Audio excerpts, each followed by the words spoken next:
the Cholistan Palace, mid 17th century. Wooden columns. Shah Abbas II probably finished this.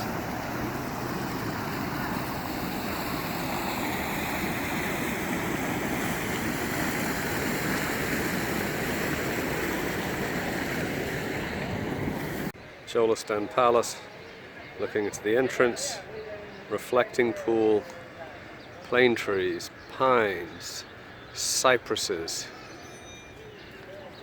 and then the pavilion of 40 columns.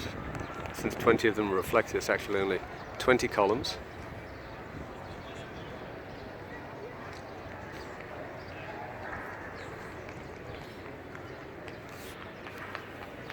Channels for water.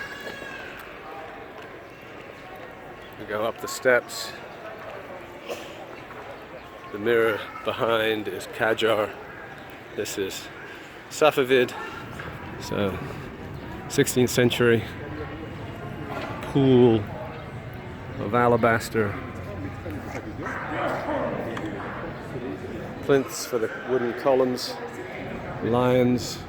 Spigots from the lion's mouth for water to play out, and then these magnificent wooden columns to a fantastic ceiling.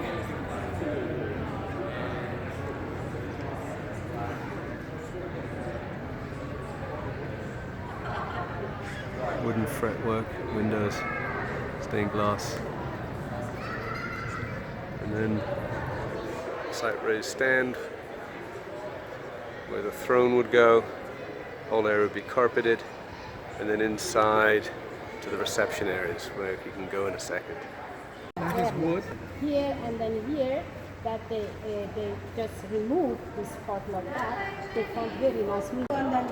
And the Qajar underneath painting, they covered up the frescoes, the miniatures from the Safavids.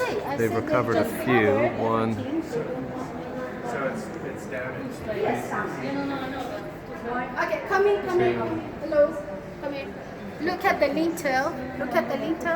There is 2 layers. Okay, we go through the throne area. Now back through the Qajar opening into the reception hall. So we'll go into the reception hall. Again, this is Safavid.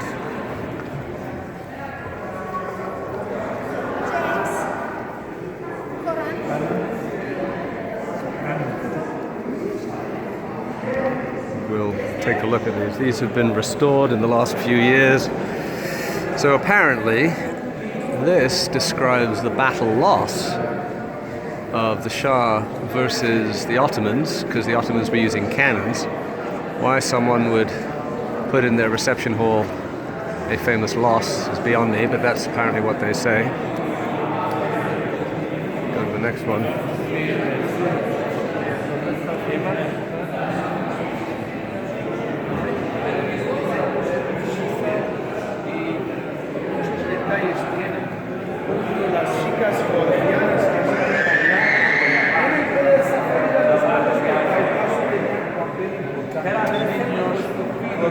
See the fantastic ceilings.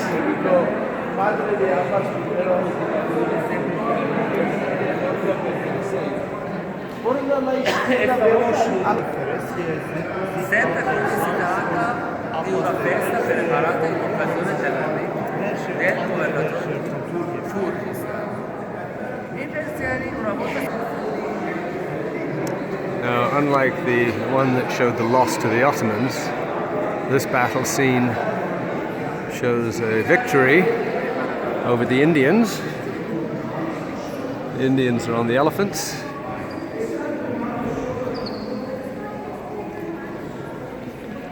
And this next one over here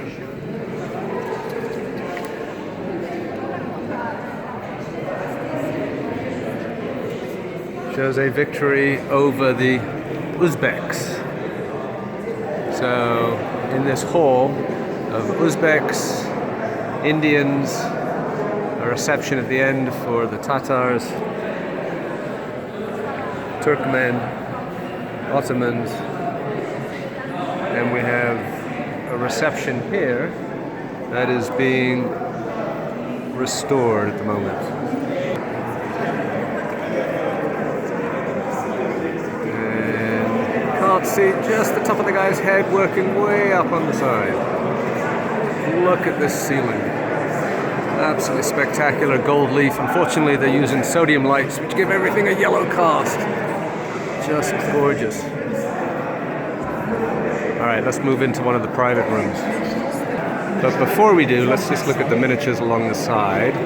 So underneath major paintings, lots of miniatures telling stories.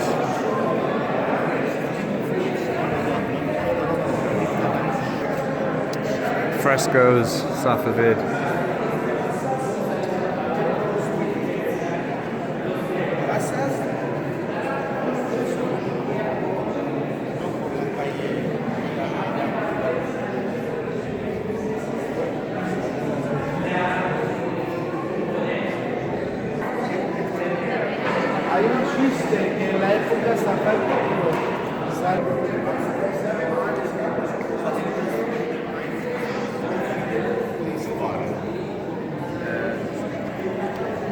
Surprisingly crowded with tourists. Actually, this one.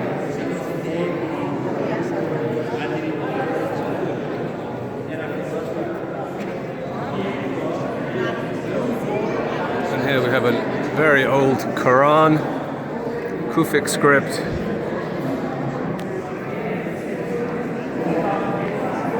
This is actually a 9th century Quran.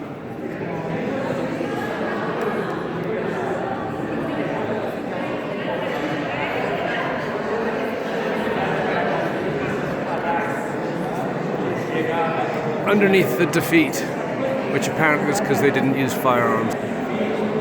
Keep going. Again, fantastic frescoes.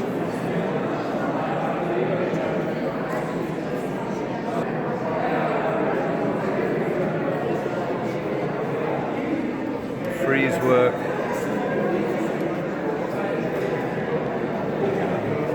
And now we'll go into this private chamber. Tells love stories, so obviously a private reception hall.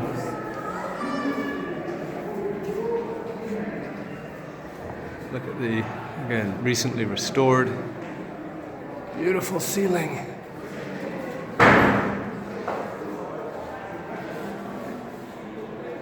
Safavid. Indian princess wants to get married, doesn't want to get married at the end, tries to throw herself on the fire. People plead against throwing herself on the fire. Sati, I guess.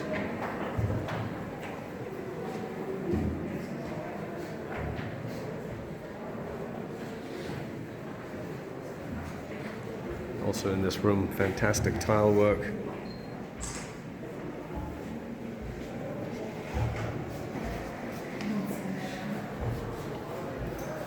King sees princess bathing, and then we go through the next room.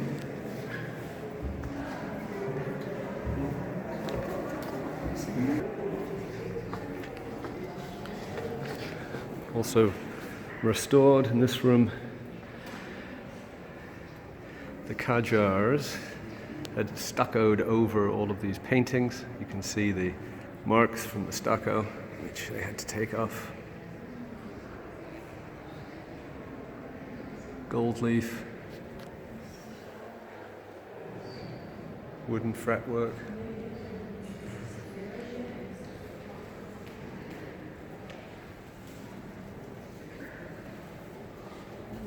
And then some other artifacts here, fantastic. Wooden carved door, Safavid, 16th century. A magnificent stucco window frame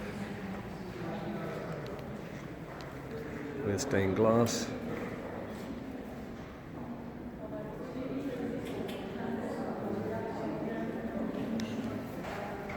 and a fantastic inlaid door. And what's interesting about this door is it works on both sides. There's a mirror. And you can see in the mirror to the back.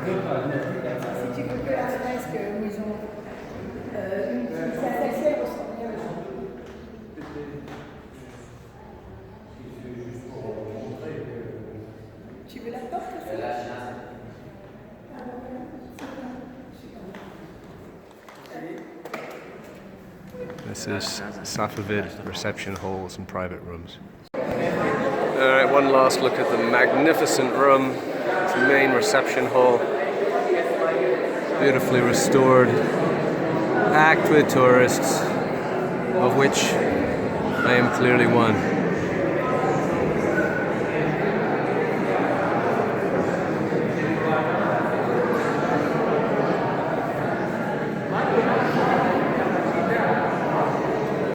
The exterior, we have European paintings,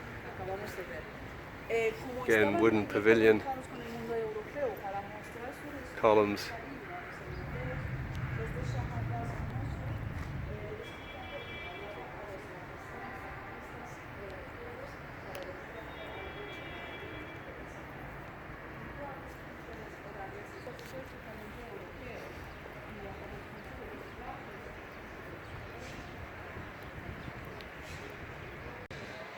Looking to the entrance, reflecting pool,